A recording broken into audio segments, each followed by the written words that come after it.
Hello everyone, my name is Pixlriffs and welcome back to Skyblock 1.16. I hope you guys are having a good day. Thought we would start off today's episode coming down to see my new best friend. I bred up one additional villager so that I could turn them into a librarian, and it turned out to be one of the best librarians I've seen for a while. This chap here didn't even start with a paper trade, but they have two very important books. First of all, Efficiency 4, very expensive book without zombification, but still, I can get enough emeralds to get hold of it. Secondly, 6 emerald trade, Silk Touch. Also, they trade glass, which is phenomenal. So I've been spending a little bit of time just making sure their trades were up to scratch, and now I should be able to buy, first, an efficiency book, and with a few more emeralds, if I can trade with one of my blacksmith villagers. The weaponsmith is all locked up right now, but you there, you have a little bit of trading to do, and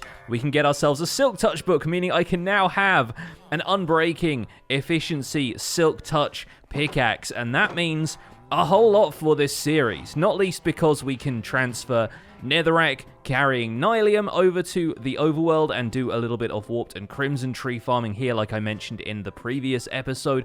We can also start moving grass around if we want to, making the grass spread into areas of dirt like this a little bit easier, and there are a couple of other things that we can get hold of a little bit more easily. There we go, 10 levels. I combined the two pickaxes I had, and we have Unbreaking 2, Efficiency 4, Silk Touch. Hopefully we'll end up with Unbreaking 3 sooner or later, but I could also use a Silk Touch shovel, maybe a Silk Touch axe if we want to harvest some giant mushroom blocks at some point for building with. That sounds like a fun idea.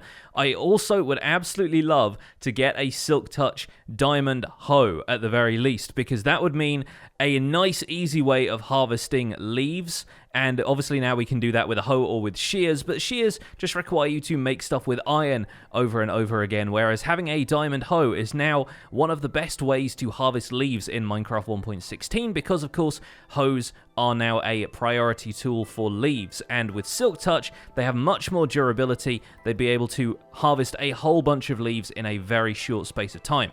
One of the other things I've done off camera after the disaster of the last episode and after finally getting all of these bartering piglins under control is set up a little blast furnace over here, and the main reason I'm coming over here is to install some fuel in there. I smelted up a little bit of charcoal from some jungle wood I have been farming, and now I can finally start converting all of the gold items that we get from this here piglin farm into gold nuggets. As you can see though, I have been hacking away at the piglins here just so I can get myself a few more gold ingots. There might be a few more items in there that are just looking a little bit sparse. I'll probably take all the rotten flesh back to the overworld and continue trading that with the villagers. But for now, we actually have a decent enough supply of gold that I can split it 6 ways between the inventories of these piglins here. I'll put that one in the chest there. I may not even end up using those chests. I can just put the gold into the dispensers manually. This middle chest here does still need me to add in a hopper though, so let me just add in that one right there and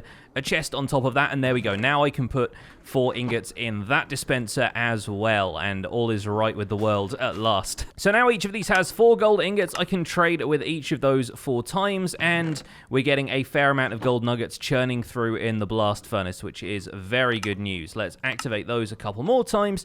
I'm hoping to get a decent supply of blackstone for a couple of building projects, both here in the Nether and in the overworld. And I could set up a simple redstone timer circuit for these, but my preferred one of those is an etho hopper clock, which requires 2 sticky pistons. Now, we don't actually have access to sticky pistons just yet, simply because I have not yet found a slime chunk in the overworld, and so I think the majority of what we're going to do today is going to be looking for and setting up a slime farm. Now, one of the things I overlooked in the last episode that piglins trade you is renewable nether brick, which is actually really important here in Skyblock, because those of you who watched my Skyblock 1.15 series will remember that when I was working on the Nether Fortress spawning platform, I discovered that fortress mobs can only spawn on a full block of nether brick. It cannot be a slab, it can't even be a double slab. it has to be a full block. And so the fact that piglins now trade us renewable nether brick means that we can make as much nether brick as we want, and if we end up misusing those supplies from the nether fortress, if I end up taking down a bunch of the blocks and they drop into the void or something like that, I have a means to acquire them again, which may not seem all that significant in regular survival Minecraft, but in Skyblock, absolutely essential. So with those changes covered and a little bit more bartering under my belt, I'm going to head back to the overworld and let's work on the focus of today's video, getting a slime farm. So what I've decided I'm going to do to search for a slime chunk, which traditionally in vanilla Minecraft is kind of a time-consuming process unless you are using some sort of external tools, because you have to look for an area underground where a slime has spawned and hope that it stayed in the chunk that it spawned in originally. What we're going to do instead is a little bit of exploration out into the void using Java's debug options and the fact that by pressing F3 and G, you can show the outlines of chunk borders. Now, as you'll see from the lines that are present here, this farm is actually built on a chunk border, more or less. In fact, the central area of the farm here more or less occupies a single chunk, or not quite. It's a couple of blocks off from one of the edges. But if this was a slime chunk, we would see slimes spawning in here by virtue of the fact that this farm is basically at the bottom of the world. We are as low down in the world as we can go while still remaining on a solid block, and slimes will spawn in basically any light level, and that's what we're going to use to determine exactly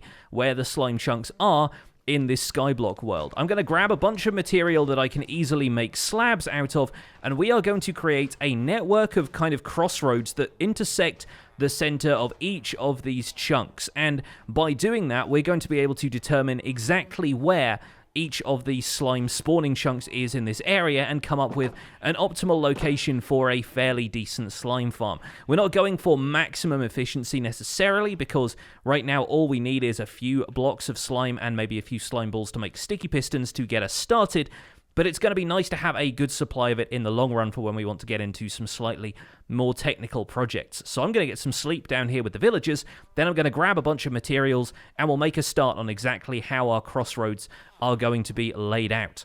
We're going to be alternating between two different sets of materials using one material per chunk so that it's easier for us to determine which chunk is which when we come back up here and take a look from above, because, of course, slimes will not spawn in any of these chunks until we are 23 blocks away or more, and that may happen naturally as part of the course of moving around down there in the bottom of the world and creating these areas, but we will, of course, need to make sure that we can see which chunks are spawning slimes. So I'm going to alternate, I think, between spruce wood slabs and cobblestone slabs, because it'll be nice and easy for me to just farm a bunch of cobblestone and take that down there with me. And we should only need to make a 1 or 2 block wide walkway down there, because despite the fact that slimes need a certain amount of space in which to spawn, they don't need a huge amount of surface area. They just need one valid spawnable block and no obstructions. So I'm going to farm myself a little bit more cobblestone over here at the cobblestone generator, and we're going to lay out those walkways to see where the slime chunks are in this world. And you know what? I think we're also going to do that in the form of a time-lapse.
Well, folks, it looked like we got one. That wooden chunk in the center there, and you can see, can't you, quite how easy it is to spot where these chunks are if you actually use a different material per chunk. That one right there in the center is our slime chunk, and I'm surprised we didn't find more, because they are actually more common than you might think out there in the world, but it does seem like that wooden chunk there, the spruce wood cross, is the only place that I've marked out so far that spawns slime. And when I found that, I did notice the slime spawning at a distance during the time lapse, and I did decide to mark out the areas around it just on the off chance that we ended up with a double slime chunk somewhere there. But it looks like a single slime chunk is all we're going to work with for now. And I'll be honest, I'm totally fine with that. I really don't expect us to need a huge amount of slime to begin with. We just need to work on a nice, easy killing mechanism now. So for that, we're going to take advantage of the fact that our new friends in the Nether are actually bartering soul sand with us, which means we can make a huge amount of soul campfires if we want to. There we go, got almost a full stack of soul sand out of these guys, and the recipe for a soul campfire is basically the same as a campfire, just with soul sand or soul soil there instead of coal or charcoal. So it should be nice and simple to get that. Not only that, but if we break down a soul campfire after we have placed it, I believe that still gives us a renewable, yes, a renewable source of soul soil. It does sacrifice the logs and the sticks, but it means we can use soul soil later if we want to make another basalt generator. To make this farm a little fast, I'm going to aim to make 32 soul campfires, because the chunk is of course 16 blocks wide, and we want a strip of 2 soul campfires for the slimes to die on along one edge. Each of the soul campfires the slimes die on is going to need a hopper underneath it, which is why I'm now harvesting a bunch more wood, because having turned a bunch of wood into campfires, we also need to turn a bunch of wood into chests to go in the hoppers, and we'll also need to build out the spruce wood platform we have down there. To accompany that, we will of course need a couple of stacks of iron, and I should really find some way of closing this off, probably with a stair block there or something like that. I could probably craft one of those in a second, but luckily, as I have been slabbing out these areas for the slime chunks, the iron farm has been running flawlessly in the background and has provided me with enough iron that I think I should be able to do the job. Not least because we will also need to craft our own iron golem. As is the case in many other slime farm designs, the iron golem is going to be acting as bait for most of the slimes to be drawn towards. So with a handful of blocks that we're going to be placing down there, some soul campfires, an equivalent amount of hoppers, we will need 1 extra chest.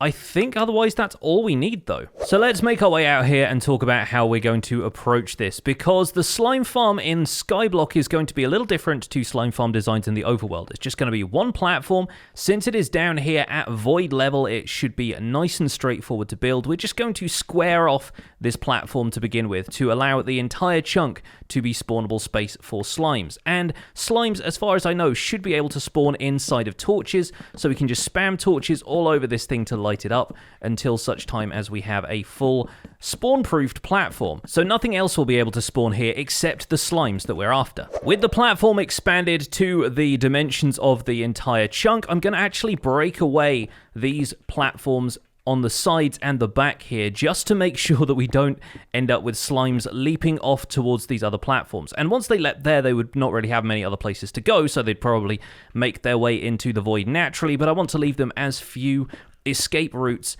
as possible. One thing we do need to do, though, is make sure that we have an area off to one side here, I think probably about there, where we're going to be placing a double chest that all of these hoppers are going to be outputting to. And we will need to make sure that as a player, we have a means of getting into this chest. So we'll probably expand one of the walkways over here leading towards this chest so we can collect the goodies. Now, once we have the chest in place, it's simple enough to put down the hoppers, and both of these rows of hoppers go directly into the double chest, so we should be getting slime pretty fast once this whole thing is set up. It's not going to be entirely lossless, because we will find some of the smaller slimes jumping out of the campfires once they're here, or the drops will end up falling over to one side. But we don't need to worry about that too much, because the rates in this farm are going to be pretty ridiculous anyway, because it is built at Y1, the lowest coordinate we can build anything in the overworld, and that's going to be where all of the slimes are spawning in large numbers. We could also even light up the general mob farm if we want to, and And for now,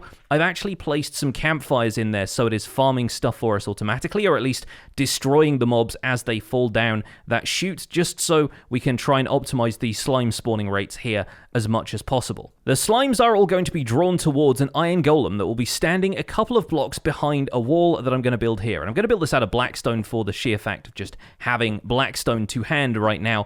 But that is going to stop the slimes being able to jump over and attack the golem if we build it in the right way. We're going to build it up 2 blocks high here, and then we're going to leave a gap and we're going to leave another row of blocks above that. So the iron golem's eyes are going to be visible through here, and once the slimes are on top of the campfires, they're not going to lose interest in the iron golem, except maybe some of the smaller ones might, but the smaller ones will die on the campfires pretty quickly anyway. So we have a 2 block high wall of blackstone, and then we leave a gap, and another row of blackstone is going to be on top here. First of all, though, I do want to make sure I've got all of the soul campfires in, that way I don't have to worry too much about placing these after the wall has been put in place, and all we should need to do after that is spawn in the iron golem. Now, these campfires should leave plenty of room for the slimes to jump onto them. The larger ones are going to take up that sort of size space, and the fact that they're all soulfire will of course mean that the slimes are going to die twice as quickly as they would on campfires or magma blocks. So this looks like a fairly effective mechanism for killing the slimes.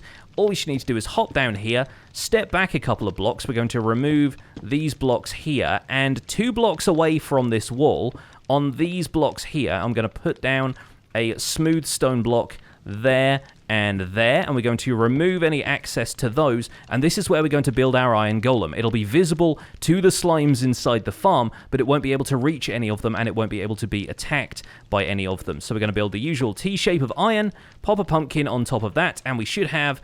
Oh, I forgot I wasn't wearing a helmet there. And we should have an iron golem ready to go. I'm just going to remove a couple of blocks from around there in case... I did it again. In case the golem can walk diagonally across those, but boop. There we go. We have an iron golem ready to be the sentry and the bait for this farm. Fantastic. And now all that's really left to do is to step back and watch the fireworks, or at least watch the farm work. I don't know... Oh, yep, they're visible already. You can see them from a distance, and the iron golem, as you can see, is not bothered by any of them in the slightest. He's going to be able to walk around a little bit, and if anything, that will bait the slimes towards him from a certain angle, and you'll notice a couple of slimes won't have seen him from the back of the chunk, but if they're back there and they don't go towards the iron golem, pretty much the only way they can go is off the platform. So they're removing themselves from the mob cap very quickly, and we should find that a lot of the grown-up slimes will spot the iron golem, find their way towards him, and then die, split up, die again, and the smallest of slimes will die almost instantly in the campfires, making it very, very easy to get hold of the drops. And if I make my way around here, hopefully this won't be too disruptive to the farm if I end up making a couple of bridges out in this direction. Yet we already have over a stack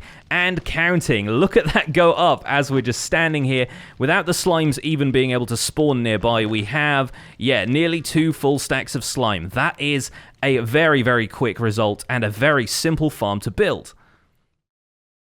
I'm going to come up here to the top platform, and we're going to use the zoom key to zoom in here so you can see this from a bird's eye view. And as you can see, like I said, some of the slimes don't quite see the golem from the back of the chunk, or they don't quite pathfind to it in time, and they end up making their way off the platform. But that just means that the ones that are on the platform have an easier time getting to him, and we spawn more and more as the farm goes on. Those smaller ones aren't always going to track towards the golem, but just by whatever kind of randomized AI pathfinding they have, they will typically make their way towards the campfires anyway, and if they don't, then they'll probably end up wandering off the platform eventually, or getting pushed around by some of the other slimes, as you can see there.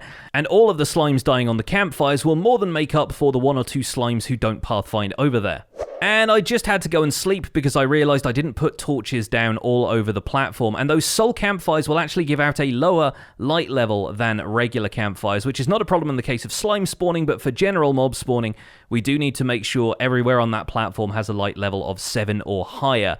and it does seem like a couple of the slimes were able to make their way out onto these platforms, and as I predicted, they don't go very far after they do that, but it's probably for the best if we remove the temptation to get over to those platforms to begin with, and remove them from the mob cap as soon as possible by ejecting them into the void. So I'm going to stay out of the way while the rest of the slimes on this platform despawn, and hopefully some of the larger ones don't decide to pathfind towards me, otherwise I could be faced with a kind of a difficult fight over here on these skinny platforms, but it looks like everything is running flawlessly, and in a second we will check the output that we've had from this farm since it has been in operation.